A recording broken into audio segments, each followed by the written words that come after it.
सरबराह BNP सरदार अख्तर मेंगल ने इस्लामाबाद में लापता अफराद की बाजियाबी के लिए मुजाहिरीन पर तशद्दुद की मजम्मत की और करार दिया कि लापता अफराद के मसले को बलूचिस्तान के मसले से अलग नहीं कर सकते।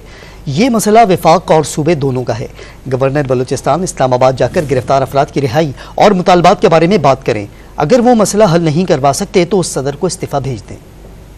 तो मिसिंग पर्सन्स का मसला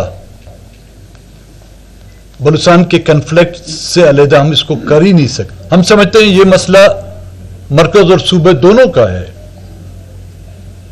आईनी हवाले से गवर्नर बलूचिस्तान जो है वो वफाक का नुमाइंदा है और जो गिरफ्तार लोग हैं उनकी रिहाई और उनके जो मुतालबात जायज मुतालबात उनके हल के लिए हुक्मरानों से बात करें। अगर वो हल नहीं होती तो गवर्नर बलूचिस्तान इस्लामाबाद में बैठकर अपना इस्तीफा सदर पाकिस्तान को देकर फिर वापस आए।